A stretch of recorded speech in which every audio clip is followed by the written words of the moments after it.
welcome back to Beyond the Veil Tarot and Astrology. My name is Candice Marie. Thanks for joining me. I'll be your astrologer today. Happy Tuesday. I hope your guys' week is off to a great start. Today, we are going to be taking an advanced look on the up-and-coming new moon in the sign of Pisces. If you guys like my content, you want to see more of it, please click the bell button below, subscribe to the channel. It helps the channel grow. And consider giving me a thumbs up if you like this video. Leave me a comment and let me know where is this beautiful new moon taking place in your chart. And consider sharing this on your social media with other astro fans. Wowzers. Full disclosure, one of my favorite new moons of all of 2025, and it is extra potent with opportunities for manifestation as well as abundance. Now we're going to take a look at the aspects with this new moon, some of the themes, and how to ritualize to make your dreams come true. And this is going to be taking place on February 27th, 2025. So this will be later in the month of February. This is the last new moon that we're going to have before we kick off March's eclipse season. Now you might be asking yourself, why isn't this an eclipse, right? The moon's in Pisces, the North Node's in Pisces.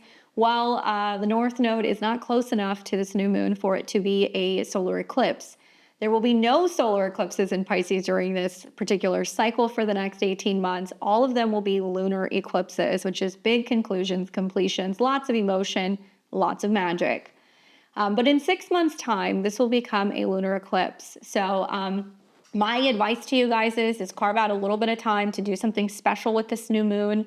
The aspects during the new moon, as well as in September of this year, are nothing short of magical, okay? It's going to be wonderful for manifestation, for abundance, for romance, for growth, and also developing your intuition. So please use it. Don't underestimate it. Now, February 27th, 2025, we have this new moon. This is the monthly cycle where we see the sun and the moon come together for a reset at 9 degrees of Pisces. Now, we've got people all over the world, so you might have to adjust your time zone, but according to Pacific, Central, and East Coast time, this will be taking place at 4:44 p.m., 6:44 p.m., or 7:44 p.m. So you want to probably work with the new moon that particular day to set your intentions. This will be affecting, like I said, Pisces placement. So if you have anything, any personal planet, sun, moon, rising, anywhere between about 8 and 10 degrees of Pisces, this is where you're going to really want to pay attention because it'll be smack dab either on an angle or a personal planet. Equally for my mutable signs, so other than Pisces, Gemini, Virgo, and Sagittarius, if you have anything 8 to about 10 degrees, you're going to feel the effects of this as well. Now, this is taking place at a 9, so many of us know that 9s equate to Sagittarius energy if you follow degree theory, which makes things bigger, broader, grander, global. It is about our belief systems, our philosophy, and in the sign of Pisces, it is about our faith, right? What we believe in, what we believe is possible. And all of these energies in Pisces, as you guys can see on the screen here, just a Pisces party in the sky, is the last sign of the zodiac. So this is kind of representing that we have to take time to pause and reflect, think about what we are actually believing in, what we are praying to, what we are honoring and working with to be able to bring something new in within about 6 months' time. Now, Sagittarius themes across the board, so import, export, things revolving around laws, things revolving around culture, religion are also going to be hot topics at the time of the new moon. But I think for many of us, it's just what are we aiming for? What do we believe in? How can we go higher? And really, I think, use a little bit of faith to kind of get us going in the right direction. Now, the Sabian symbol that I'm going to read for you guys is going to be 10 degrees of Pisces because we round up because it's 9 degrees and change. And if you guys are familiar with this degree, Pisces 10, an aviator in the clouds. The theme is global perspective. The symbol speaks to rising above limitations of eye-to-eye problem solving and viewing things from a higher, more holistic point of view. The image of an aviator in the clouds emphasizes imagination, exploration, and curiosity. The implication here is this degree refers to creative or abstract thinking and the development of testing new ideas. At its highest, it represents broad-mindedness, exceptional scope of vision, and the ability to foresee the plan effectively for future needs. Watch for head in the clouds, impracticability, or aloofness, and rejection of social responsibility. The accent is on perspective. What seems to be true at first glance may not be when all the factors are taken into consideration. Your greatest opportunity lies in distancing yourself from difficult position or situation in order to take a more deeply objective view. Look at the whole picture, find the patterns in things and events. Guard against losing touch with what's going on by isolating yourself or living in a dream world. Don't get trapped in your own mind and blind yourself to the obvious. Stepping stones are transcendence, exploration, perspective, overview, observation, vision, long-range planning, surmounting, going beyond, rising above, viewpoint, outlook, abstract thinking. Pretty cool, right? Especially with like that Jupiter connection, which I think really is about kind of like seeing like the broader, perspective and how it kind of affects everyone and everything. But specifically, when I think about this particular Sabian symbol, I think about aspiration and vision. I think that, the image of an aviator in the clouds suggests that there's this focus on aspirations and dreams and also the pursuit of ideals. And it really signifies a person who is probably not content with like the mundane aspects of life, but is instead reaching for something higher, both spiritually or intellectually. Obviously, being an aviator takes a lot of like risk and exploration, right? Because this is really about kind of going above the clouds. So when we think about these symbols, obviously, these symbols were kind of developed in the early 20th century. This was seen as like a new, risky, or pioneering endeavor to go and fly in an airplane. So the symbol can also kind of represent the courage to venture into the unknown and explore, new possibilities and take risks for personal growth or enlightenment. Now, this requires us to also practice a little bit of detachment, because if we're being above the clouds, it can symbolize a sense of detachment from like the everyday concerns of life. And it might indicate a need or ability to transcend material or emotional limitations to gain a broader perspective and also peace of mind. This does shine a light on the need for freedom, because obviously being in an airplane, you're kind of freeing yourself from being on land. So I feel like this is about kind of moving beyond some of the restraints that we see here on Earth. And it can reflect a desire for personal freedom and creativity, or liberation of like one's mind or spirit. And there's like a very spiritual side to Pisces, also with anything at a 9. So I feel like the clouds might symbolize like the realm of your subconscious, maybe dreams or spiritual insights. And the aviator could represent someone who's in tune with their inner world, seeking wisdom and enlightenment through introspection or meditation. Now, this particular new moon, because it's at a 9, it's taking place in the first decan of Pisces. And the first decan of Pisces is associated with Neptune.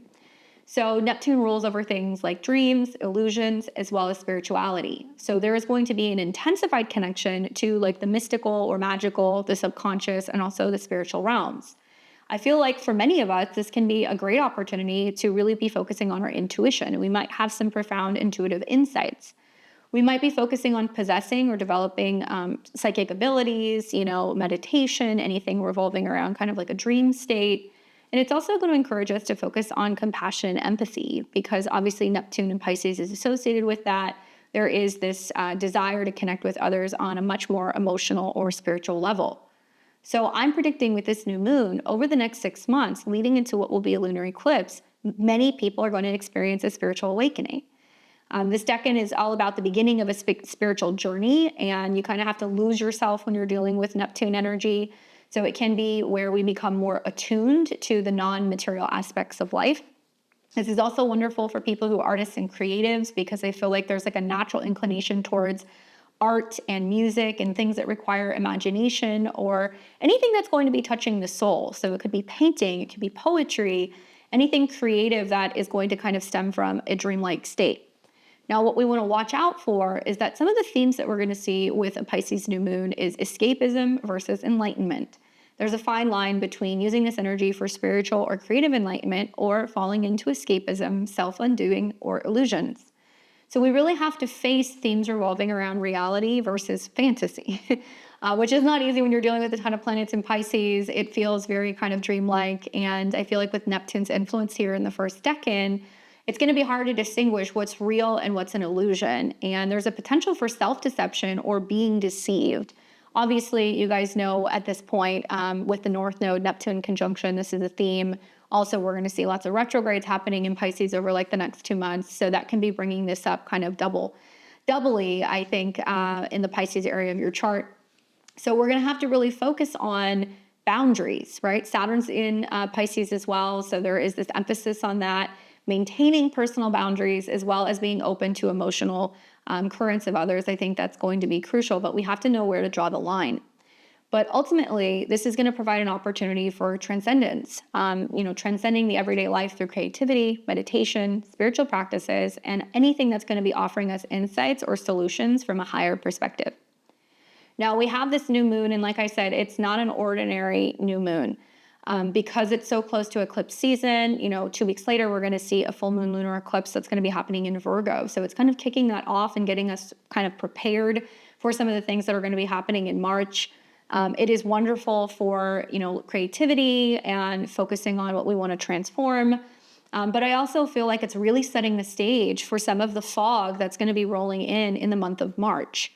Ultimately, I feel like for many of us, this new moon is going to be really inviting us to take a leap of faith and focusing on dreaming big. Even if you can't physically see it manifest yet, if you guys go back and you think about how I did those videos last year where I was talking about how, Saturn and Pisces was in aspect to Uranus and Taurus, and it is again now. We saw several sextiles, that this was kind of like the dream, the vision, the plan, the blueprint, right? The reading, the insight that we get that shows us just exactly what it is we want to build, what we want to grow.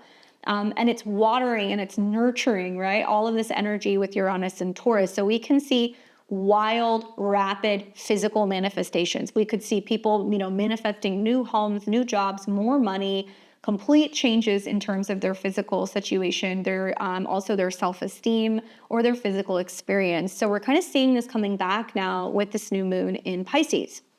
Now we have a new moon every month. Basically, this symbolizes kind of like a reset point. It's all about new beginnings and setting intentions and planting these seeds for the future. So it's a time where we really want to start fresh in the Pisces area of our life. But like I said, we want to dream big and initiate new projects that are going to be coming after this period. Now, obviously, in the sign of Pisces, yes, spirituality, imagination, all of these themes kind of touch on the Pisces area of your chart. But I feel like this is also going to be about healing. This is going to be about compassion and connecting with our subconscious. So some of these things aren't exactly tangible. They're more emotional. They're more, I think, also very personal or private, or things that might be kind of coming up for us only when we have some time to be alone and reflect. So this new moon really, I feel like, is about focusing on your spiritual growth and how that spiritual growth and development, or that commitment to your vision or a higher power, gives you the opportunity to feel more so positively influenced so you can go and create. And I feel like creating is going to kind of pave the way for being able to heal some emotional wounds that might be coming up for us in the area of Pisces. So really focus on letting go of illusions, so that way you can kind of see the truth. And also this will kind of better help relationships, as well as relationships with just anything and everything in the Gemini area of your chart. Now, intuition and spirituality, check. Dreams and imagination, check. Healing and compassion, those are going to be the main themes. But what's most fascinating to me is the fact that this is a new moon that's going to be ruled by Jupiter. Now, Jupiter is direct. It's at a 12. So it's at a Pisces degree. It is about all of the things that maybe we know, but we do not say, the things that we believe or the things that we read or that we learn that influence a lot of our dreams, a lot of our subconscious, as well as our intuition. So it's interesting to kind of see Jupiter in a square with all these planets in Pisces. Jupiter is also kind of influencing Mercury, Saturn, Sun, Moon, North Node, Neptune. And it's in a square, obviously. It's in a superior square. So with Jupiter direct, at least we can read about it, learn about it, share, communicate, even if we're still kind of marinating on some things. And Jupiter is the planet of expansion. Now, in Gemini, we know it doesn't perform as well. It's really busy multitasking, or maybe it's just absorbing too much information, and it can be having an impact on us emotionally.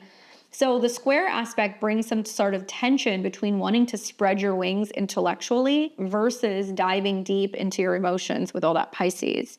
And it can make us feel a little scattered. It can also kind of give us the opportunity to kind of balance learning with intuition. So this is a time where if you're like, I want to learn astrology, I want to learn tarot, I want to learn the proper way to meditate, I want to get back into reading, scripture or spiritual or religious practice, great time for you guys to be able to do that.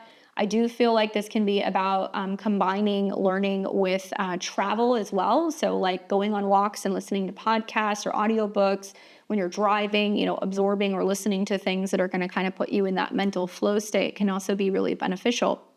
And obviously in astrology, when planets in Pisces are in a square to Jupiter and Gemini, you're looking at like this dynamic tension or interaction between different elements, because we've got air, intellectual, kind of information and mobile, versus water, which is more still, emotional, and receptive. So when we see this square, we're going to see tension between these particular aspects. And the square is a hard 90-degree angle, different elements, but they are going to be, expressing its energy in like a mutable way. And we call this a superior square because the new moon is squaring Jupiter from the left-hand side. So this is when a planet that is in an earlier sign, in this case Pisces, is squaring the left side of the chart. This is kind of, viewed as a superior square. And this is talking about, all of the things that need to be marinated on, that we need to be reflecting on, thinking about, dreaming about, or listening to our subconscious to better influence Jupiter in Gemini. So it can really kind of indicate that there is some kind of conflict where it's really trying to bring a sense of expansion and growth to challenges that are kind of being presented by these two particular signs. Tension between emotions and intellect, basically, right? The challenge to integrate dreams with action. I think the opportunity for growth obviously comes from a square. This is about really, learning how to work with the challenge of Gemini's communicative learning energies, and also bringing in Pisces visions into reality. And this could be in teaching, writing, speaking, your insights and how they influence your dreams, or what you receive in a meditation session, and then you go and you write about it, you teach about it, you share. So what you want to do is you really want to be focusing on balance, okay? Squares are trying to bring the energy of both of them kind of and meet in the middle. So we want to find balance with intuition, especially in forms of communication. It can be intellectual pursuits. It can also be anything revolving around your emotional or your spiritual life. In order to do this, you have to practice mindfulness. I think that's really the key to harness the best of both worlds with these two signs. And we've got the deep intuition of Pisces and the communicative power of Gemini. So for some of us, it can be listening. It can be waiting for the answer to come in. It could be, marinating or reflecting on something before we call somebody back, have a meeting, plan a trip, or start writing something. Now, we know that there's like a whole gang of planets in Pisces as well. It's a little wide for the new moon to be conjunct Saturn, which is at 20 degrees, Mercury at 24, the North Node at 27, Neptune at 28. But when you have this many planets in Pisces or in any sign, this is a stellium. So the energy kind of rolls all the way from 9 to about 28. So yes, it's a little wide to be a conjunction, but I think with just the sheer amount of planets that are in Pisces, it's going to feel like they're all going to be kind of connected to the theme of the new moon. Saturn's in Pisces. We're in the final stretch here. In a few short months, we're going to see Saturn going into Aries, but I feel like Saturn brings structure to whatever sign that it's in. So structure to spirituality, for example. Especially, it's difficult because Pisces is a very nebulous energy. It might manifest as structured spiritual practices, setting boundaries emotionally, or when it comes to psychic experiences, or dealing with karma or past life issues. This is magnified also with the North Node being in Pisces as well, because the North Node does talk about some kind of collective karma. Now, this is also about responsibility and reality, right? These are some of the favorite words with Saturn. And it might mean facing more challenging aspects of life with maturity, and perhaps dealing with emotional or spiritual lessons that we have been avoiding, the things that we have been denying, maybe some of the ways that we're getting in our own way, or the things that we kind of refuse to face.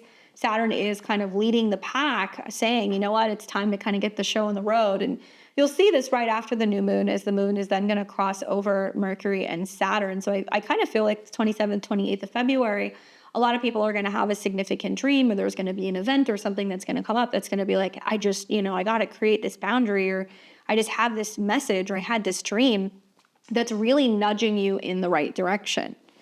Now, I'm expecting with Neptune in Pisces, which is also in the final stretch here, we're going to see Neptune going into Aries pretty soon as well, there is heightened sensitivity. And so whenever you're dealing with, Pisces energy in general, because it's a water sign, very intuitive, it's like a sponge, it absorbs things. But Neptune kind of being in the mix also adds a little bit more of an oomph. And Neptune is still in conjunction to the North Node in Pisces. So heightened sensitivity because Neptune is the modern day ruler of Pisces. This packs a bit of a punch. This placement indicates, intuitive or psychic or mystical qualities. So it's a time for profound spiritual awakening or visions, but also potential confusion between fantasy and reality. So it's going to be hard. We're going to be swimming in that cosmic soup of what the heck is going on the entire month of March. And this is kind of the lead up to that as we see the new moon kind of really play out for about 2 to 4 weeks. Now, I could see this also as about, dissolving boundaries, right? Personal boundaries might blur, leading to, deep connections, but also a potential for overwhelm or escapism tendencies. Oversleeping, overeating, binge watching, sleeping, drinking, drugging, all of that stuff kind of comes up with Neptune. And we can see that people are looking for ways to escape and get outside of, their common reality to be able to deal with some of the things that's kind of going on with themselves and within the world. So we want to be mindful that this energy is super, super heavy with Neptune. We don't want to be avoiding responsibility. We actually really need to show up, and common practices like, taking a salt bath, meditating, being able to kind of really close up our psychic bubbles before we leave the house can be super beneficial for not absorbing some of these heavier emotions and energies of the people and places around us. Now, Mercury is there as well. Mercury is at a 24, so it's kind of sandwiched between Neptune, where it's extremely intuitive, and Saturn, where it's like, be careful what you say, what you believe in, what you're praying to. After all, Pisces is an altar, right? So this is where we kind of go and we worship at something. So the mind is very much in touch with higher realms, dreams, mysticism, magic. But I think the conjunction between Saturn and Neptune is like we may have a hard time gaining clarity, being able to trust things, and obviously making sense because Mercury is in its opposite sign from Virgo. So, communication and thought is very much a Mercury thing, and communication becomes more intuitive, poetic, and less logical in the sign of Pisces. There's a risk for misunderstandings, but also an opportunity for profound emotional exchanges.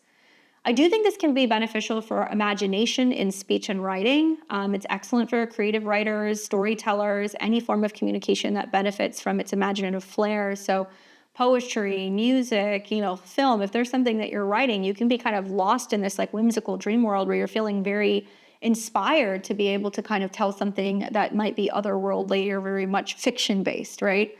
But on the other hand, like I said, some difficult aspects, especially seeing Mercury in its opposite sign, also seeing Mercury kind of sandwiched between Saturn and Neptune. And there is mutual reception between Jupiter in a mercurial sign and Mercury in a Jupiterian sign. So they're also saying the same thing. We've got a 12 and we've got a 24. So they're like a doubly kind of like Pisces energy.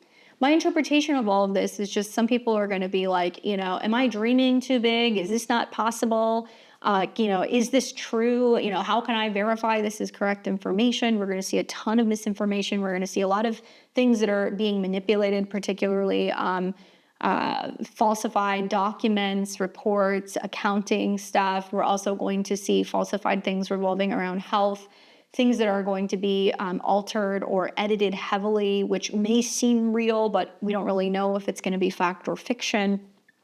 So it's just, like I said, it's adding to some of like the confusion. Now, if you're aware of it, you will be more likely to be able to spot a scam or see where something's off or if something is kind of fishy. And you can use it more in a positive way where you could be like, I'm going to go and just create this vision board, or I'm going to go and write out a whole, paragraph on what my life is going to look like in 6 months' time, or where I'm going to be living, or just how amazing and in flow this area of my life is going to be. We want to play with the creative imaginary energies rather than feeling like we're being victimized by that.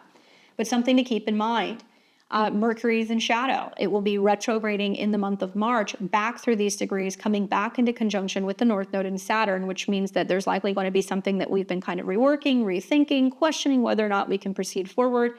If it's real, if we're capable of achieving it, if we have enough time, if we've got the emotional capability of doing it, as well as Venus. So Venus and Mercury, business and love, relationships and travel, all of these things are going to be retrograding from Aries back into Pisces. So being that it's in shadow, for me, kind of suggests that we want to focus more on the vision, the dream, the idea. We're not really putting anything to work yet. We have to have faith. We have to also be very much in a healthy state, mind, body, spirit. Emotionally speaking as well, we have to be well rested to be able to go and do the things that we're hoping to do over the better part of the next 6 months. But with Mercury and Venus in shadow, I feel like communication and relationships might feel a bit off. We want to use this time to really clarify intentions and thought, preparing for any potential upcoming shifts. Now, so much about the planets that will go into Aries and retrograde back into Pisces is going to be about something that is revealed to us. And likely you'll find that in March and April, we have the opportunity to reevaluate, reconfigure, and rethink our dreams. The energy of 2025 isn't really going to start to kick off until the second half of April. So we have enough time to be able to work with this, to be able to go back to the drawing board, reimagine, rethink, rework, and just kind of be in the flow of where the planets are going. But if we combined all of these themes, Saturn in Pisces, Mercury in Pisces, North Node in Pisces, Neptune in Pisces, this is all about obviously integration of dreams with reality. With these planets in Pisces, I feel like we're being encouraged to really bring our dreams and spiritual insights into practical life, but there is this caution not to lose ourselves in the fantasy world. Obviously, it's giving us the opportunity for emotional and spiritual growth because this configuration supports deep growth through emotional understanding and spiritual practice. So it might require confronting illusions or any past emotional baggage, as well as karma. We can heal relationships here if that's something that we want to do. Obviously, love and communication and even past possibilities in relationships that we've had. There can be this sense of like, should we go back to that? Do we need to heal something? Has that door closed? And if we choose to walk away, we can heal and we can transform with like a much more compassionate approach. And like I said, wonderful for creative manifestation. So good new moon to do a vision board. Also to change your screens and your backgrounds. If you've got a desktop computer or laptop computer, go and create a collage of everything that you're hoping to kind of manifest from this new moon.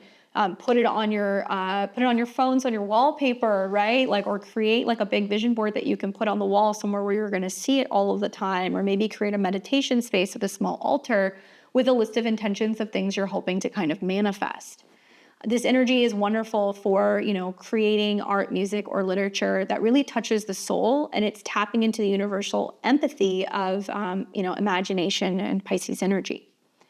Now, to ritualize this particular new moon, which I highly recommend, work with water, okay, in any capacity. If you just want to put a glass of water on the counter and you want to sit there and you just want to take a minute to put all of your, affirmations into that glass of water and you visualize it and then you drink it. It could be that simple if that's something that you want to do, but work with water. So consider taking a spa day for like a reset. I think that's a wonderful way to ritualize this particular new moon. Consider being by a body of water. So like a lake or being by the beach is wonderful, or just taking a long hot bath or a soak. Write down your intentions after meditating. Put it on a piece of paper, write all your intentions out, take a glass bowl and put a couple water-safe crystals. Don't use selenite, okay? People like to use selenite for Pisces, but it will actually dissolve in water because it's a salt-based crystal. Use something that's going to amplify, so you can use clear quartz or, amethyst, whatever. And put your list of intentions into the water and let it dissolve. Right? So you're taking the energy of Jupiter and Gemini. This is my blessings, the things that I'm asking for. You're combining it with all this energy of Pisces, water, and you're letting it do its thing. You're letting that manifestation go. Look for confirmations in dreams. Take time maybe to practice a little divination, pull a couple tarot cards, or consider maybe holding a book and asking a question, and then flip to a random page and then put your finger on the page and then read where you put your finger and see how that particular sentence or that phrase is actually giving you a little bit of insight. That's how you can work with like Pisces energy as well as Jupiter and Gemini, the knowledge and the information that actually comes from the book. I know lots of old school readers and like root workers that like to do this with the Bible. So they'll use the Bible to be able to get insight directly from a spiritual or religious kind of source. So this is quite literal with Pisces and Gemini energy. But I do recommend setting intentions because, like I said, 6 months from now, we're going to see a beautiful lunar eclipse with beautiful aspects to Jupiter, which is going to make it all that much more sweeter. So start by setting intentions with a focus on emotional healing, maybe artistic expression. Write them down. Journaling is wonderful for this as well as like a symbolic release. Definitely meditate, okay? And meditate with water elements. If you have a fountain or a little desktop, fountain in your space, plug it in. If not, you can actually play, some music or some sounds off of a sound machine of rain or running water, or just go and pull something off of YouTube. That can be wonderful while you're meditating. And I feel like you want to really visualize merging your intention with the water's flow, allowing it to crash over you, over your crown, and bringing you some kind of knowledge. I also recommend engaging in anything artistic. So painting, music, dance, anything to channel the Pisces energy and really let your creativity flow without any judgment. Now, if you like to work with herbs and crystals and oils, I do too. You guys should check out my 2025 printed calendar. I also have a digital version. Each month, I give you ritual recommendations with all of the crystals, herbs, incense, all that stuff that you should be working with monthly. Check it out on my website. But until then, I'm going to give you guys the breakdown monthly. So when I say work with herbs, you can crush them up, put it on a candle. Maybe you're going to put some of this into a tea. Maybe you decide that you want to steep it and put it in a bath.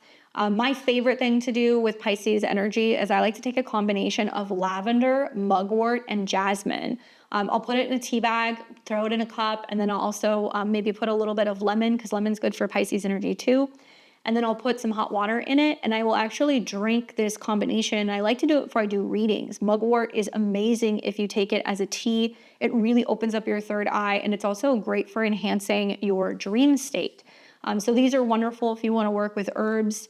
For oils, my favorite is ylang ylang. I feel like that's really good for emotional release, and it has a strong connection to Pisces. But you can also use chamomile or sandalwood. So these can be great for grounding and meditation, as well as soothing and healing. If you're a rock hound, bust out your amethyst, aquamarine, and moonstone.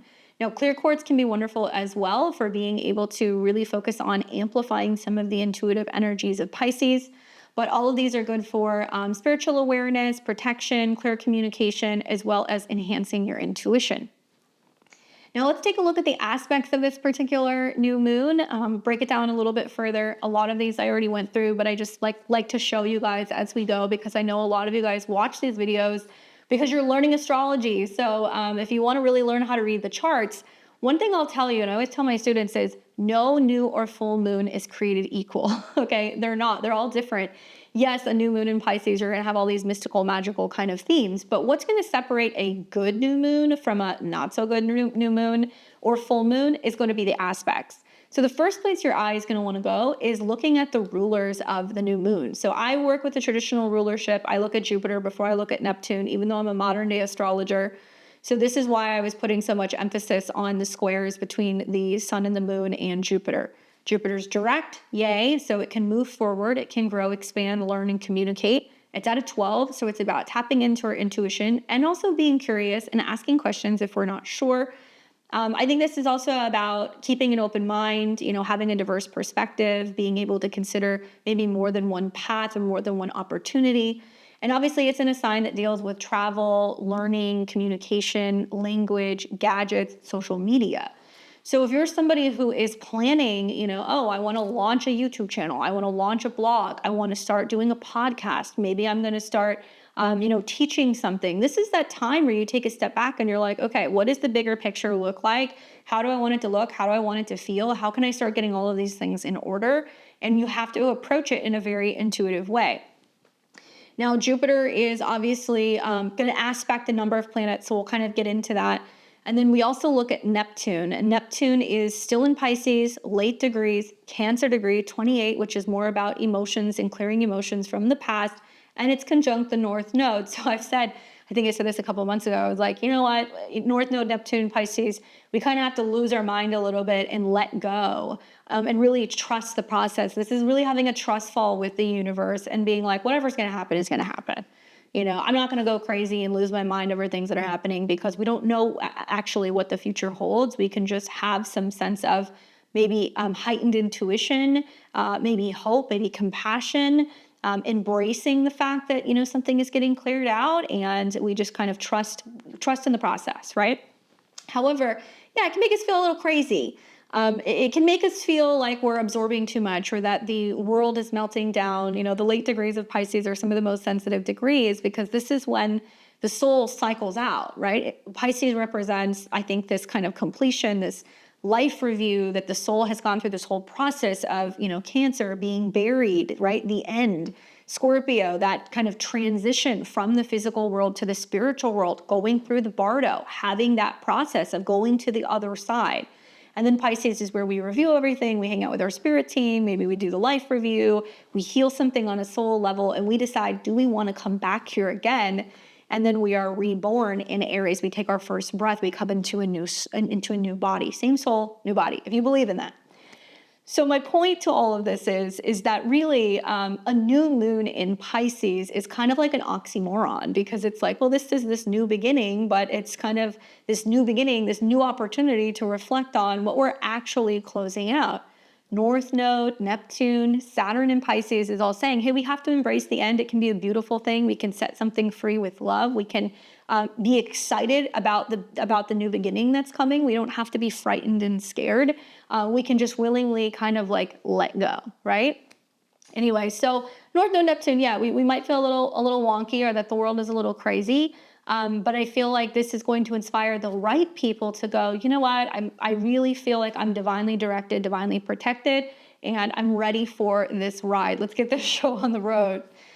We have the sun and the moon coming together, which creates the new moon, which we have every month. And a new moon in Pisces always happens when the sun and the moon are in Pisces at the same time. Jupiter's direct.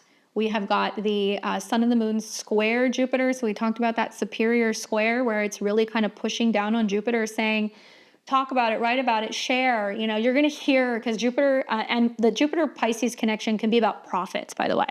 A lot of people prophesizing things, okay? So you're going to see a lot of people that are going to be like, I had this dream that this is what happened, to the President of the United States, leaders. I had this dream that this is what happened in this country or this city or, whatever. And people are going to be sharing it and talking about it. You're going to hear a lot of biblical references, because Pisces is very much about religion. It's going to be about organized religion and things that are going to be kind of more private. And obviously there's a whole kind of connection to Catholicism and Pisces, the martyr, right? And I think that there's going to be a lot of people who are going to be interpreting. There's going to be new interpretations of the Bible coming, as weird as that sounds. There's also going to be new interpretations or developments of kind of rewriting or revamping, certain religious practices or spiritual practices. I also feel like dream interpretation is going to really pick up, and we're going to see a lot more conspiracy-esque media, people who are going deep. They're kind of digging into stories. They're trying to unveil and uncover things. They're kind of trying to get the truth out there. And the truth is that things are going to be very muddied for the next month or so. So it's going to be hard to kind of get that information. So, people are going to have to kind of go and do their research, and they're going to have to kind of maybe, be undercover or be in hiding and be working through things before they're really able to kind of come forth with this, with the stories. Jupiter in Gemini is also about freedom of communication, freedom of speech, right? And to some extent, you're going to see some people in a positive way that are going to be using this, where they're like exposing things and speaking their truth and being open and honest about stuff. The not so positive or pleasant things that kind of come from squares between Mercury, or I guess Gemini and Pisces, is that you do see a lot of religious and like cultural conflict. We do see the conflict because of the square, which is the energy of Mars, and people who can be speaking up and saying some things that can be racist, people who are speaking up and saying some things that are very negative and also holier than thou when it comes to their religious or spiritual perspective compared to that of other people, particularly on social media, Gemini, and also it being like a global discussion, Pisces, right? And also Saturn deals with history, it deals with time. So you're going to hear a lot of people who are going to be like comparing this period in time to other periods in time, and where we saw with Saturn, Neptune, tyrants, or where we saw people who were kind of like dictators or who were kind of like taking over, and also themes revolving around genocide in particular cultures and places. It's going to be a theme. You are going to see this. Unfortunately, I kind of feel like it's going to be hard to get on the same page with other people, but I also feel like there is going to be a turning point where there's going to be a lot more clarity after the retrogrades, and we're actually going to be able to see the dust settle, and we're going to realize that some of the things that are being kind of put out into the collective are intentional for division and kind of conflict. And we may be able to kind of sort through that and realize that it was just kind of stirring the pot. I don't know, maybe that's just me being optimistic, but that's definitely something that I see. We're going to see Mercury conjunct Saturn, where there is that serious kind of sobering mind. And, they're within 4 degrees. So you're going to feel that Saturn restricts and it limits. And then, Mercury is in Pisces. And it's funny when I think about this in particular, because, I have Mercury in sextile to Saturn. And it's kind of taught me that there are some things that I know instinctively, like intuitively, even talking with a client, right? Like I have like a general rule of thumb. I'm not going to answer a question unless you ask me. I'm not going to just bring up information and give you information about things that you may not potentially want to know. So my rule is if they ask me, I'll give them the answer. Otherwise, I'm going to keep my mouth shut. And so Mercury Saturn aspects can kind of work like that, especially in water signs. If it's an intuitive sign, it's like, just because you know doesn't mean you should say something. And there are some things that are better left unsaid. So some of us might kind of grapple with like whether or not we share a dream or a gut feeling or something that's coming up with us. This is very much also, don't count your chickens before they hatch, right? You don't need to tell people about the things you're doing, just do them, right? And also whether this is a business you're launching, a book you're writing, something that you're kind of planning to do with your health or your schedule or your routine, keep it to yourself. Focus on your manifestations. Protect that. That is your little altar. Until it actually comes to fruition and it's doing its thing, you need to make that your most prized possession and you need to focus on that. And I think that this can be really beneficial, especially when we're seeing like the Mercury, Saturn, sextile Uranus, that if you can hold that dream, that vision, that image, that thing that you're, really praying for, this is where the magic happens and things can actually magnify and like multiply and grow very rapidly. And I think we'll see even more of this come the spring of this year. Now, like I said, we've got mutual reception between Mercury and Jupiter, which basically means they're saying the same thing, right? We're kind of grappling between our mind and also our spirit. And maybe we feel certain things, we envision certain things, but we're trying to find the words. And it's all pushing on Jupiter, which is saying, you know what, go for a walk, move your body, do some breath work, do some journaling, go for a bike ride, get on the treadmill, read a book, something that is going to help you find ways to be able to get that information out. Breath is the one thing that grounds us into our body. Well, one of several things. Obviously, pain and weight can ground us as well, but we don't want those things. Breathing. Take time to breathe. Practice some breath or meditation techniques that can help you channel this energy and find ways to be able to better express yourself, complete projects, think more clearly, sleep better, all of the above. Now, we do see Mars is direct now by the time we have this new moon, which is like great. Still moving through the choppy waters of Cancer, but we are going to see some nice aspects between Mars and Saturn. So we've got about a 3-degree trine, which means we can use now the forward motion of Mars in Cancer, our emotional urges, our feelings for home, family, wanting to move, wanting to have home projects, wanting to make some shifts revolving around our emotional habits and routine. And we can kind of lean into the trine with Saturn as well as kind of Mercury to be able to practice better emotional boundaries. I think this is also going to be strongly tied to, countries' boundaries, borders, themes revolving around security, defense matters as well. I think this is going to be more like protecting, I guess I would say like technology, information, security revolving around technology and information. Homeland security always comes up with Mars and Cancer for some reason. So we might be hearing that there is some agenda to create or implement new technology to be able to protect your guys' countries that you may live in. I also think that like both of this happening in water signs is saying that, in order to really break with the past, Cancer is the past, we have to acknowledge where we have been unwilling to forgive, heal, and forget. Maybe for some of us, we don't forget, but we can forgive and we can let something go. So Saturn can basically be saying, okay, now is the time to just let it go so we can actually really move on, literally or figuratively. We've got Venus in Aries, okay? And Venus is at the degree which it will retrograde. So on a couple days later on March 1st, we're going to see Venus turn retrograde at 10 degrees of Aries. So this is significant for a number of reasons. It's the degree it'll retrograde at. It's going to be conjunct the degree where we have a solar eclipse at the end of March.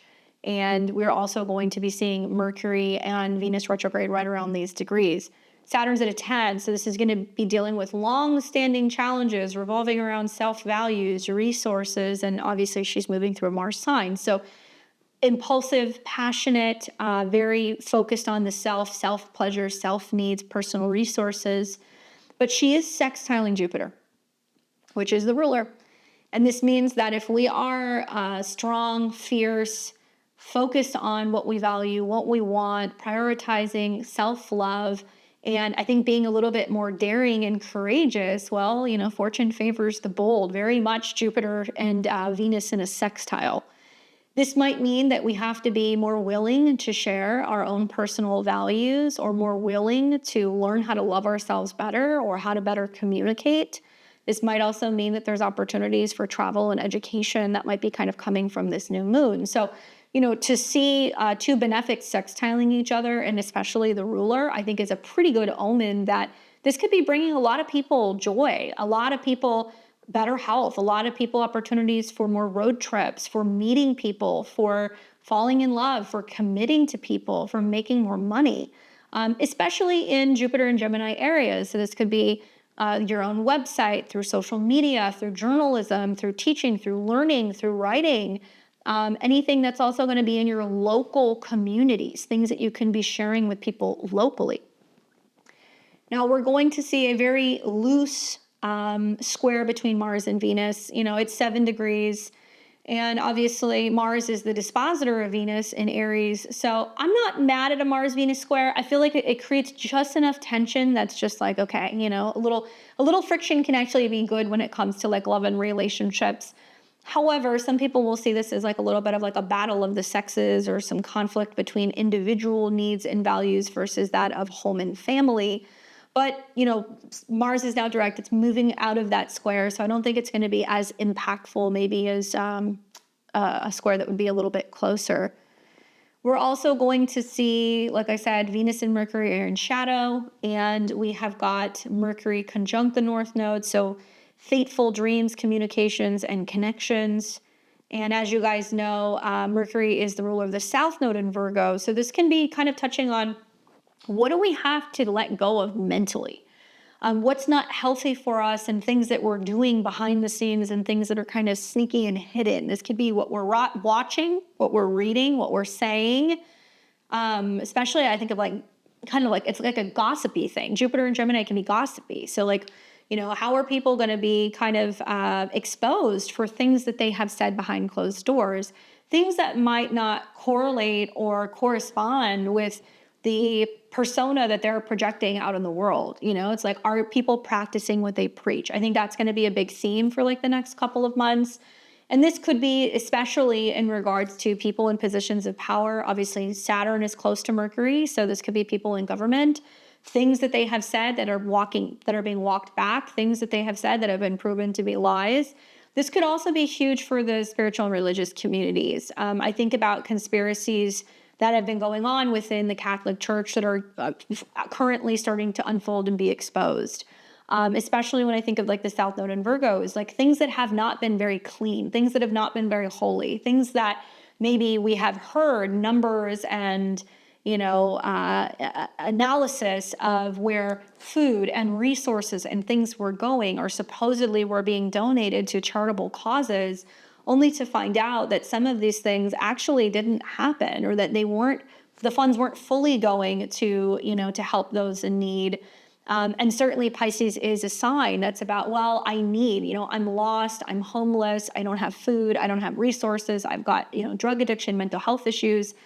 And I've thought for some time that the spring of 2025 is going to be a huge scandal, where we're actually going to start to see some of the places that we're donating to, some of the proceeds and the funds that's like being given, from government entities to help people of the world, is not actually helping. They're not really being spent on those things. It's not really buying food and water. It's actually doing something that's a little bit more sinister. In traditional astrology, Saturn has a connection almost to that of like Pluto. So it can actually mean where it's doing more harm than it's doing good. And it's directly connected, I believe, because it's in Pisces, to pharmaceuticals. Now, if you guys have been following what's been going on with President Trump here in the United States and the trade war, essentially that kind of cease of funding for 90 days to some specific countries is going to be dire. So you're going to see some countries where resources are drying up. They don't have the same resources that they had. Pisces does deal with collapse and things that are kind of obviously dissolving. So we're going to see that there is potentially going to be some major collapse to Pisces, Mercury, Saturn, Neptune themes. So I'm in my mind watching, okay, what's going to happen with some of these church organizations? If we start to kind of cut the money off to some of these organizations, are we going to start to see that there is going to be a domino effect, and that is actually going to start to expose the fact that, there hasn't been as much support going to some of the people in need that supposedly they've been going to? Are we going to start to see the crumble of a major news network or media station? Abso-freaking-lutely. Mercury is about that. Jupiter is about that. So we're going to start to realize, hold on, wait a second, when certain media companies' employees aren't being paid, when certain news stations suddenly, are getting shut down, or radio stations are getting shut down, we're going to realize just how much money was being pumped into these things secretly, Pisces, that we didn't know about, and how it's actually been aiding and contributing to our demise. Funny, huh? Crazy. So we're going to see more about that, obviously, throughout the 6-month cycle. But all good things must come to an end, right? That's kind of what Pisces teaches us. I'm really excited to see what happens, especially when I look at the new moon. So let me show you the new moon so you can see what that looks like. Excuse me, full moon. Hello. So when this becomes a full moon lunar eclipse, it will be in Pisces. This will be on September 7th, 2025. Okay, so for those of you guys who are like, where are you looking at this? You have a new moon at the end of February. Within about 2 to 4 weeks, you're going to start seeing manifestations of that. So that's going to take you into the end of March, which I guarantee you're going to see all these like crazy things that are very Pisces-like in March. But in 6 months' time, when that new moon seed has grown into a flower, it's going to start to bloom. And it will do that during the full moon. So September 7th, full moon lunar eclipse in Pisces. Well, we know that full moons are emotional. We know that Pisces is very much about completions, revealing, spirituality, things that are hidden coming to light, very creative, romantic, and compassionate. A lunar eclipse is like a full moon on steroids, and it's about definitive endings. And this full moon's going to be at 15 degrees. Well, it's at a Gemini degree. So my money is on, is this when we start to see the collapse of certain media networks? Possibly. Uranus is in Gemini. And it's right on the north node, so it's within about 3 degrees. Now, what's beautiful about this is that when we have this full moon, the ruler, Jupiter, is in its exaltation in Cancer. It means that it's in a sign that it performs very well in, very rich with intuition, very spiritual, very magical. And it's trining the north node and the full moon. It does not get much sweeter than that. And Jupiter in Cancer is great for, homelands. It's great for property, for real estate. It's great for building homes, having families, traveling to foreign lands. And also, I think Jupiter in Cancer is going to be a lot about national pride, that countries are going to start kind of moving away from this kind of globalism mentality. And there's going to be more of this shift on, no, our diversity is what makes us, strong, and we can still be allies, but we have to kind of focus on growth and development of our family, of our home. Also, it's very fertile energy, so it can also be great for agriculture. So the trine makes it all that much more emotional and all that much sweeter. Now, still, full moon lunar eclipses, they can be overwhelming, but I do think that this is going to be beautiful. I'm especially interested in the fact that it creates a yod between Mars and Venus. So it can actually be saying that it can be incentivizing people to create, play, come together, focus on relationships, partnerships of some kind. And obviously, the Pisces focal point of the yod is really pushing out, saying like, okay, well, we need to clear everything out so we can be really in our heart space, and we can be transparent. We can be with the right partnerships, with the right relationships. What's tricky about it is that it's going to obviously oppose the sun. So it's showing this polarity between Pisces and Virgo, which is very much the axes that deal with health, both health, habits, routine, and work, but also things that deal with our emotional health, rest, mental health, and subconscious hidden things. The eclipse in opposition to Mercury, on the other hand, the south node ruler, does seem to kind of indicate we're going to see another round of some changes that are going on, I think, for a lot of people with their health and habits. I think we're going to see a shift in people's drinking habits, I think, with Saturn and Neptune and Pisces. I think this is also going to be perhaps some changes revolving around work and routine. So we could see some other people experiencing layoffs, people kind of changing direction with the work that they're doing. But all in all, I think it's a very beautiful lunar eclipse that we have to look forward to. So watch for that. All right, guys. So with that being said, I'm going to scan ahead now. I want to show you guys where this new moon in Pisces is going to be taking place for each and every one of the rising signs. As you guys know, I'm a Western astrologer, so that's the astrology that I like to practice. I'm not a Vedic astrologer. I will be showing you guys this from the perspective of the whole rising signs, but if you're a Placidus user like me, you're going to want to look at where you have around 8 to 10 degrees of Pisces. You might have to listen to more than one rising sign. If you want to use whole sign, you can, or use Placidus, but the new moon is essentially where you're planting this seed. Now, something to take into consideration is that the actions, or I guess the intentions that you're taking in Pisces, is pushing for some kind of growth in the Gemini area of your chart. And it's also being supported by Uranus in Taurus in the Taurus area of your chart. So you got to look at more than a couple of things. Might feel like you're grappling between the Pisces area and the Gemini area, but if you get the show on the road and you plant some new seeds, it's actually really going to help the Jupiter area really bloom and kind of, grow or give you more optimism or abundance, especially in May or June of this year. All right, so listen to your rising sign for the exact predictions and how this might manifest in your life. Listen to your sun sign also, because that will have an effect as well, especially when it comes to your overall career, joy, and vitality.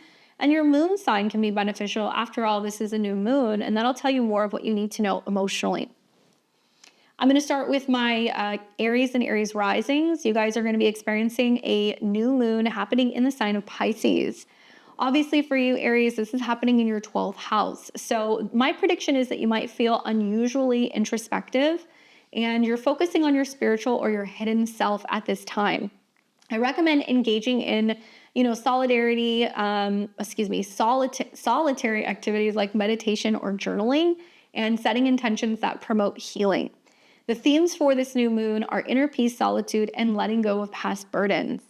Take a spa day, Aries. You could use it. Go for a walk on the beach, spend some time alone, go to a meditation class, go to church or some kind of spiritual temple or center if that's what you want to do.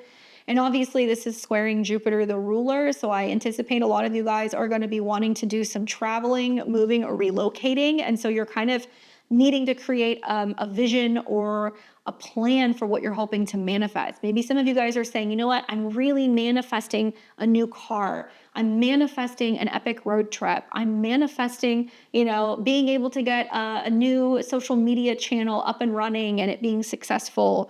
Or I want to manifest a brand new, MacBook or something so that way you can focus on your writing. And if you are a writer of some kind or a creator with words, then this means you need to take a little bit of time to pause and reflect, hit reset, so that way you can see some of this come to life. The card that I got for you, Aries, is the Page of Wands, which is really cool, being that you're a fire sign. The Page of Wands is about feeling creative and inspired and having playtime and being a little bit more like whimsical and taking some chances. Maybe this means that you're really focusing on going and exploring parts of your subconscious that's going to kind of help you put the pieces together when it comes to some of the things that you're manifesting in the Gemini area of your chart. Look for support that can come from another Aries, Leo, or a Sagittarius. All right, we've got Taurus and Taurus rising. What's up, Taurus? You're going to be experiencing a new moon in Pisces in your natal 11th house. Loving that it sextiles your ascendant and also Uranus with some of the aspects. So I really feel like you're going to be in tune with this energy very well. The new moon in the 11th house is really going to be about social connections becoming more mystical or confusing. So you can meet people who push you towards your spiritual growth. You can get out there, network, start a group, join a group if that's something that you want to do. Definitely joining a spiritual community group would be beneficial, taking a meditation class, maybe meeting with like-minded people or artists, and be open to friendships that feel like soul connections. The themes are about friendship through shared dreams or some kind of collective healing.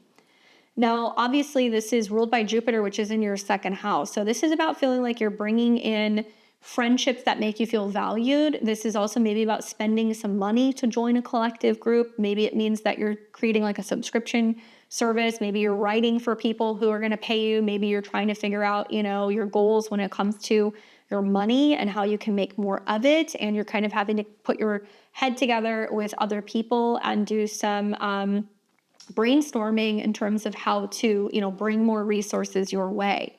Something that you want to think about is that this is going to be a process, and you're going to see your chart ruler, Venus, retrograde back into this area. So Taurus, if you're feeling lonely, if you're like, I want to find my tribe, or, I really just want to focus on making my dreams a reality, you will see the next couple of weeks, this is going to be a process, pretty much March into April. And it might be bringing some very significant characters into your life that are going to help you actually go and build something out that's going to be your dream. All right. Card that you get is the Justice card, which is very much about balance, karma, and patience, by the way. Very Venus-y. Also, it does have some kind of strong connection to, I think, Saturn as well, because this is where we see that Saturn is exalted. So Venus connecting Saturn means that I think you're going to find those people. It's all about balance. It's all about give and take, and maybe trying to find ways to connect and collaborate with other people. So it's not just about, well, what can I get? It's what can we build together, right? Good luck, Taurus. I got Gemini and Gemini rising. What's going on, Gemini? You're going to have a new moon taking place in the sign of Pisces in your natal 10th house. Now, if you happen to be like a Gemini or a Gemini rising, 8, 9, 10 degrees, you're going to feel the effects of the square. But honestly, I feel like it's just bringing out your optimism and your ability to focus on partnering with the right people. It might also bring some sort of knowledge your way, some leadership skills, and potentially new relationships. Now, the new moon's going to be taking place in your 10th house, which is really about your career or your public image. It might take a turn towards creativity or spiritual pursuits. That's kind of the theme here.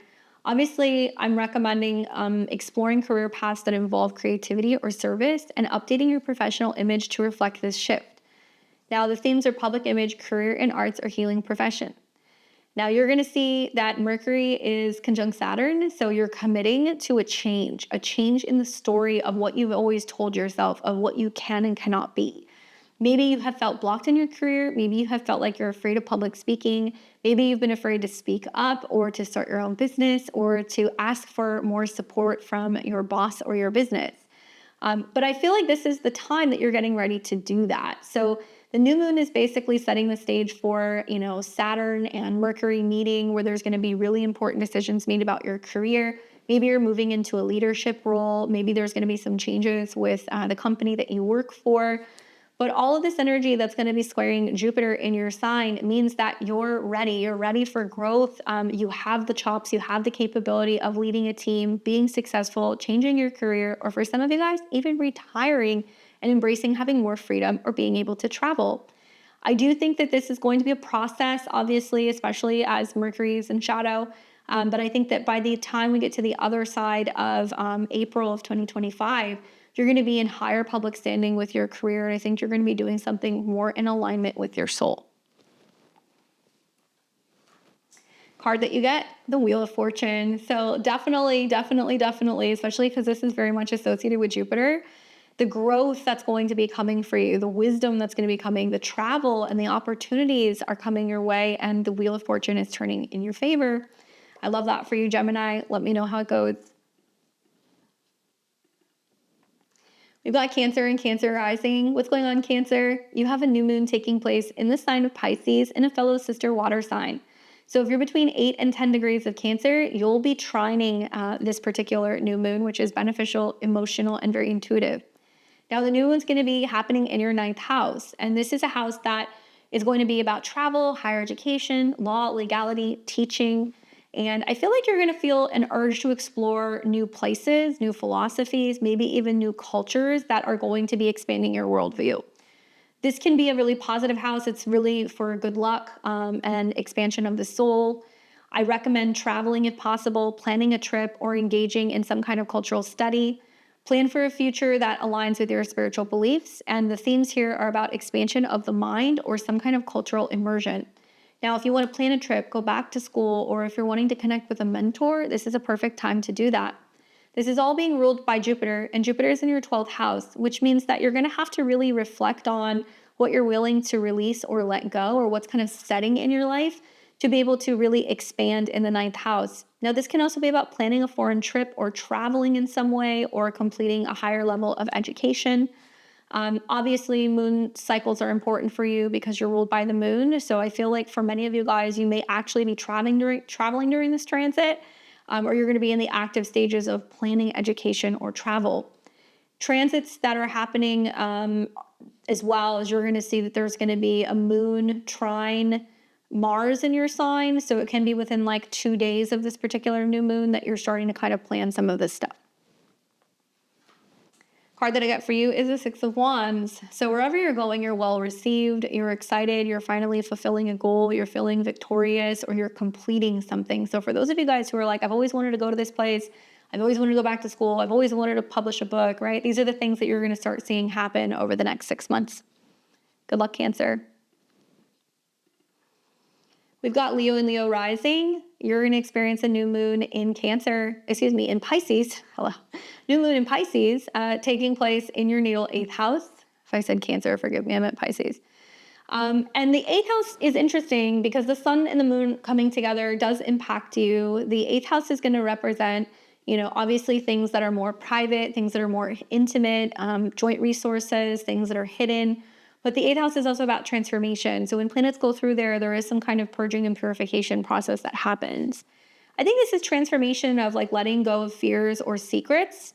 Financial matters might involve shared resources or inheritances. And I'm recommending that you may consider looking into therapy or some kind of deep introspection practice. You'll be managing your shared finances wisely. Great time if you're seeking loans or financial support, or if you're wanting to deal with like a tax matter. And obviously, this is about healing from within. So the transformation comes from embracing some of the things that you have been afraid to kind of embrace, or some kind of significant shift that's happening from within inside you. And this can be spiritually, financially, emotionally, in terms of intimacy. It really depends on your chart. Obviously, the squares to Jupiter can mean that you're finally kind of going through like what might feel like a dark night of the soul, and you're being pushed to kind of come out of that and re-emerge socially and connect with friends and like-minded people.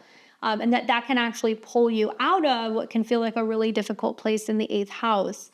If you're wanting to save money, invest, or anything like that, this is a good new moon to really focus on that, especially because Jupiter in your 11th house does deal with your financial goals and how you're hoping to evolve. Card that I got for you is the Four of Swords, which is interesting. This is a card of rest. So for some of you guys, you might feel like this is about laying something to rest, laying someone or something to rest. It doesn't necessarily have to mean death per se, although the 8th house is a death card.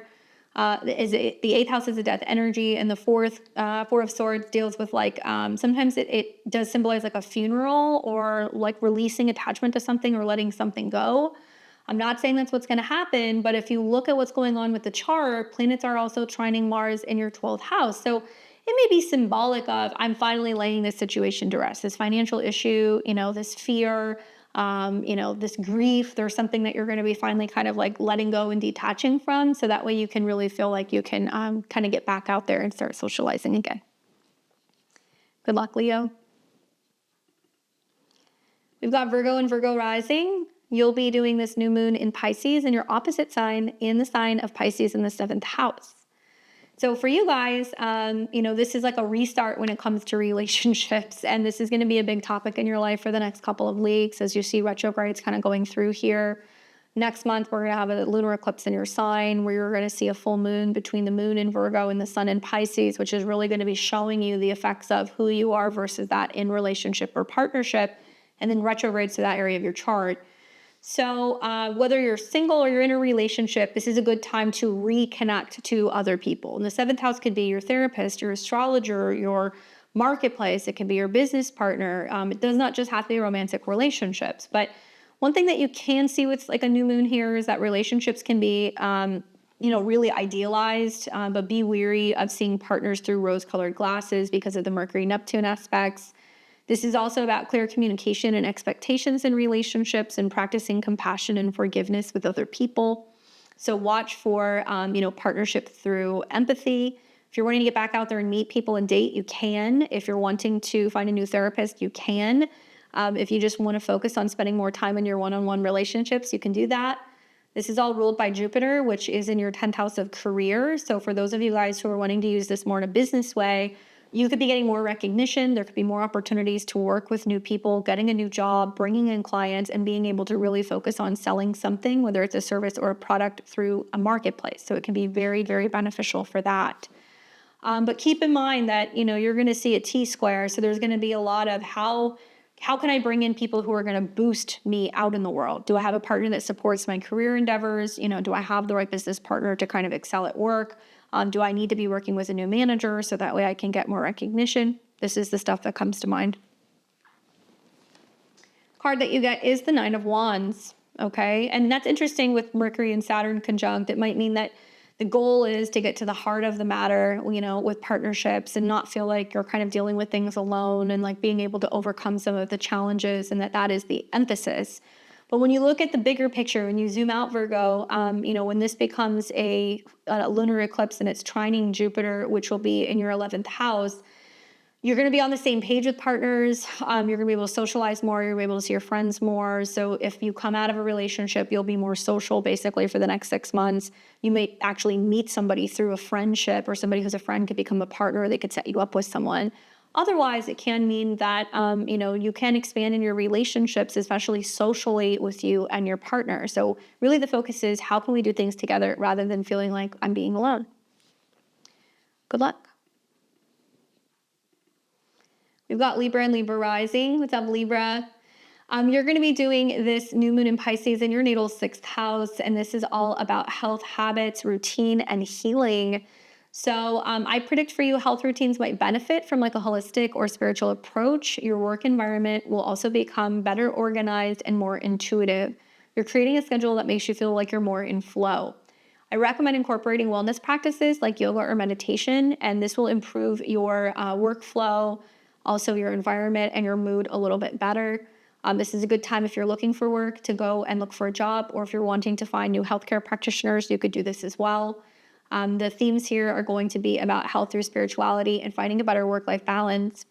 Now, obviously, this is squaring Jupiter, so part of that work-life balance might mean that you're making time in your schedule to travel, you're making time in your schedule to continue education, to also maybe focus on writing something or publishing something. Traveling for work as well can kind of come up here. And this is going to be a part of the process for you, Libra, as you see that Venus and Mercury are going to retrograde through your 6th house, and this will be in March into April. So this is where you set the intentions for how I want to feel in my day-to-day, and then you use the following weeks ahead to kind of help you work through that. Super important when we think about, Jupiter going through your 10th house next year. When we have the full moon lunar eclipse, it will actually be trining Jupiter in your 10th house. So that tells me that you have to be healthy, you have to feel good emotionally and physically, you have to have a routine, and you have to be organized. And if you can do that, you can get things in order this spring, it's only going to help you grow within your career later this year. Card that I got for you is the Eight of Coins. So you're going to be working out, focusing on your habits, refining some of the things that you already do, and being able to turn a profit from all of your hard work, dedication, and perfectionism. Good luck, Libra. We've got Scorpio and Scorpio rising. What's going on, Scorpio? You've got a beautiful new moon happening in Pisces in your natal 5th house. And if you have anything 8 to 10 degrees of Scorpio, you're going to be experiencing a water trine. So really sweet for Scorpio in the 5th house. Obviously, a new moon here is all about feeling creative, inspired, romantic, and wanting to create something. And whether it's art, music, or writing, your love life might feel like a dream. It can be a time when you're falling in love with someone or something. Wonderful for a date night as well.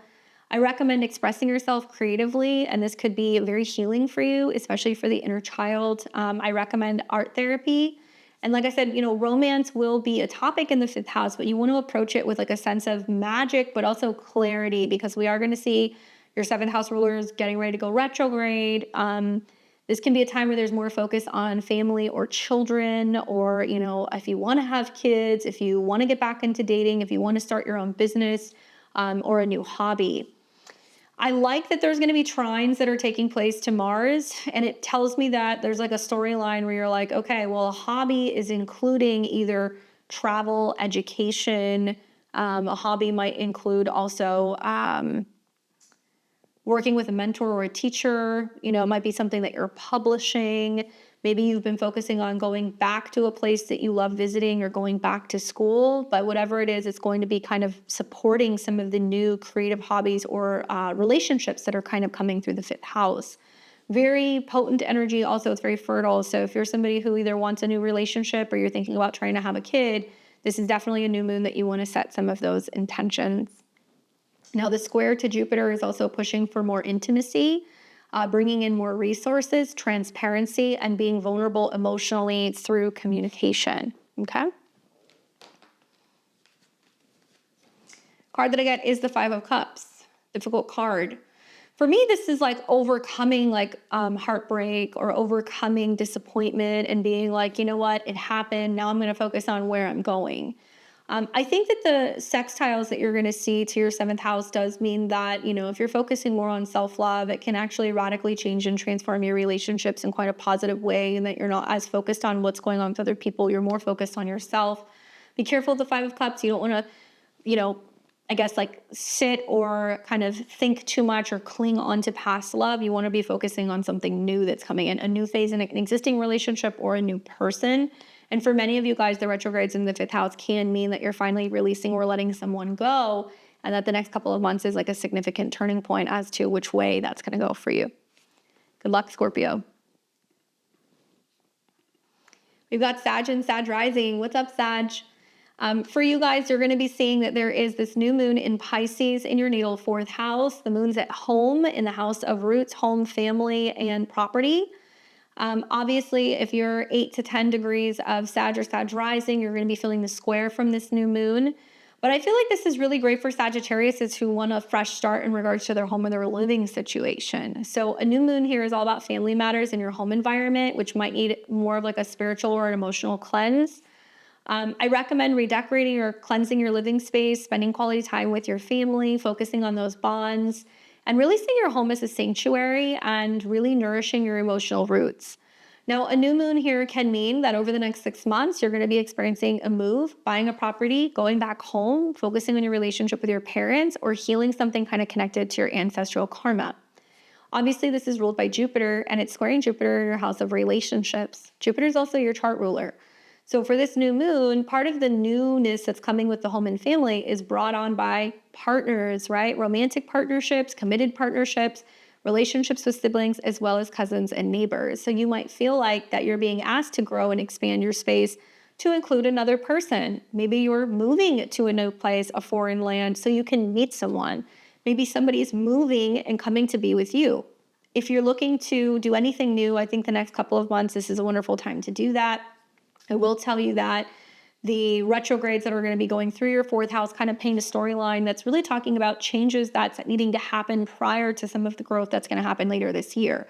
So for many of you guys, it's like fixing something at home, correcting something, wrapping something up, going back home and spending time with family before you proceed forward with some of the new things that are actually going to be coming for you down the road in the summertime. Be very, very careful. Just because it's a new moon doesn't necessarily mean you need to do a whole overhaul in your home or fully redecorate things. Keep in mind, Mercury and Venus are going to retrograde there in the 4th house. So there is going to be a need to kind of make some tweaks and changes and wrap things up. And probably from the second half of April on, it's a little bit safer to start looking at buying property, renovations, or making changes in your living environment. Card that I got for you is the Devil. And this is definitely Saturn. Devil's in the details in this one. It can also mean that there is like something that you're like, yeah, but I can't do this until I do that, until I sell the house, until I get my roommate out, until I take care of my mom. Like there's going to be something else you're going to need to do first that is like the hurdle. And the lesson is not falling back into the same old emotional, family, or home patterns. Okay? Good luck, Sag. All right, we've got Capricorn and Capricorn rising. You guys are doing a new moon in Pisces in your natal 3rd house. And the 3rd house is obviously about communication, travel, learning, vehicles, and siblings. I think a new moon here is really about communication, being a little bit more poetic and less direct. You just want to watch for misunderstandings. There can be some haziness in communication around this new moon. And I'm recommending writing out your intentions, writing out your dreams, learning more about, divination, writing poetry. Just be mindful of how you communicate to avoid any confusion. Now, it's relatively close to Saturn, so it is beneficial for you. It's a total reset and change in the way that you communicate. This might be bringing up themes revolving around expressive communication and learning through listening. Now, this is all ruled by Jupiter, and Jupiter is in your 6th house of health. So you might be listening to health or wellness podcasts, self-help podcasts. Maybe you're journaling more. Maybe you're getting into a walking routine. This could also mean that, you're doing some kind of work or organizing of a website or something revolving around writing or information or even technology. I do think that this is a good time if you want to launch a website, you want to start a new course, if you're wanting to start a new social media, it's about kind of getting organized and making sure you have the time and the necessary skills to be able to put that energy into it. I also think that this is giving you an opportunity down the road if you do want to move in 6 months, or if you want to buy a car, or if you're hoping to kind of complete an area of study, that you can do some of these things. Just keep in mind that Venus and Mercury will retrograde in this house. So I think for some of you guys, it's going to be a process of trying to figure out how to do this. Venus and Mercury will meet with Saturn several times, which means you're going to have to really look into the details of any contracts or anything that you're signing before you make a move. Card that I get is the Queen of Wands. So there could be some support coming from an Aries, a Leo, or a Sag. But this could be about you taking time to really marinate, integrate, think about things before you make a big statement, before you sign a contract, or you commit to anything more seriously. Good luck. We've got Aquarius and Aquarius rising. What's up, Aquarius? You have a new moon in your 2nd house of money, resources, and self-esteem. So this is where you do your money manifestation. For you guys, the 2nd house is all about financial decisions and leaning towards charity or investments in spiritual ventures. And I'm recommending to review your finances with an eye towards ethical investments or donations. Now, themes for this are going to be wealth with purpose, material and spiritual balance, building on self-esteem, and also thinking about where you want to see yourself going financially. This is all ruled by Jupiter, and it's squaring Jupiter in the 5th. So money might be coming connected to a creative business, to investment, to children, romantic partners, or taking a chance. I think within 6 months' time, you're going to see that there is going to be more wealth, more abundance, enjoying your work and your daily routine very much. But right now, there is a sense of like really kind of getting down to the bare bones and the bare necessities, and maybe trimming your budget a little bit. Obviously, you're going to see Mercury and Venus retrograde over Saturn, which is your traditional chart ruler. So there's going to be a sense of you going, well, what can I cut back? Where can I spend less money at home? Where can I be spending less money on traveling? Where can I focus on being able to, be a little bit more minimalistic and do with less? That way, ultimately, it can actually bring me more, right? So there's a lot of financial stuff changing, but still do your money manifestation with this and really focus on building healthy emotional self-esteem. The card that I got for you is the Star card. I love that. It's very much about healing. This is your card. This is also about shifts revolving around your relationship to the collective, and that you have a perspective with wealth that if you put it out there, it's going to come back to you and it's going to multiply. I love that. Good luck, Aquarius. And finally, we have Pisces and Pisces rising. This is your new moon, Pisces. This is an important one. You only get one once a year, and this one will become a lunar eclipse in 6 months' time. The 1st house deals with your appearance, yourself, and your identity. So it's really hitting home for you on a personal level. This is about planting seeds for a new beginning with how you present yourself to the world, whether that's how you look, how you feel, or how you want other people to see you. I really recommend using this new moon to set the stage for reinventing your own personal style and focusing on authenticity and also your spiritual connection. It's very much about a mind, body, spirit connection here. I think the themes are going to be about your personal identity and also self-realization. Keep in mind that Mercury and Venus will retrograde through this house. So you need to use March into April as a time to be more creative, open, inventive, but not making any permanent changes. Now, this is ruled by Jupiter, which is also your chart ruler, and you've got Jupiter in the 4th. So for a lot of you guys, it's about envisioning where you're going to live, how you want to feel, what home looks like, where you're going to go. Some of you guys are feeling like you want to get out of a home situation and you want to make a change. And like I said, in 6 months' time, you're going to have a full moon that's going to be trining Jupiter in your 5th. I'm predicting a lot of Pisces and Pisces risings are going to be pregnant or having a baby. I'm predicting that a lot of you guys are going to be in a pretty significant love affair. I'm also predicting that some of you guys are going to be doing some kind of creative work from home. So right now, as crazy as it sounds, use the next couple of weeks to really envision where you see yourself going and what it looks like where you're living and how you feel and like how you feel in your skin, and all of the changes that are going to be kind of seen around you. But I feel like it's really opening the door to new relationship opportunities and new creative endeavors, which will make you feel like over the moon joyous with Jupiter in your 5th house later this year. And obviously, you know, a new moon in the 1st house can also be kind of setting the stage for new goals that you have for yourself. So how do you want to feel? How do you want to look? How do you want to carry yourself? All of that stuff is stuff that you're going to want to do now. And I think of all the signs, you're the sign that's probably going to benefit some of the best. So think about where you see yourself 6 months from now, envision that, hold that in your mind's eye, and then you're going to manifest from that. Card that I get is the Magician. Perfect. So good for the Jupiter energy. Be less consumed with where you're at now. Be more consumed with where you're going. And you don't have to figure out how to get there. You just have to think about it, because the Magician says, as above, so below. So if you can dream it, you can be it, and you'll be surprised where you're going to be in about 6 months' time. You just have to really kind of come to terms with what your goals are and not let other people cloud that, because there's a lot of clearing out relationships or partnerships that are hindering you from being able to get to where you want to go, right? And you need some time alone to be able to do this work. So work with the Magician so that way you can make magic happen. I hope that's helpful for you guys in navigating this really beautiful new moon in Pisces. Please don't forget to like, comment, share, and subscribe. Give me a thumbs up if you like this video, and consider sharing with other Astro fans. I appreciate it. We're so close to 40,000 subscribers. We're going to be there probably right around Pisces season. So I feel like that's definitely perfect for some of these transits. But let me know, leave me your comments below and how this manifests for you. And I will catch you guys all back here next time on Thursday. Until then, check out more about me and my work at beyondtheveiledtarot.com. While you're there, sign up for my newsletter, because I'm getting ready to release my webinars on the Venus retrograde as well as the eclipses for spring of 2025. With that said, I'll let you guys go. Happy moonifesting, and I'll see you all back here very soon. Take care.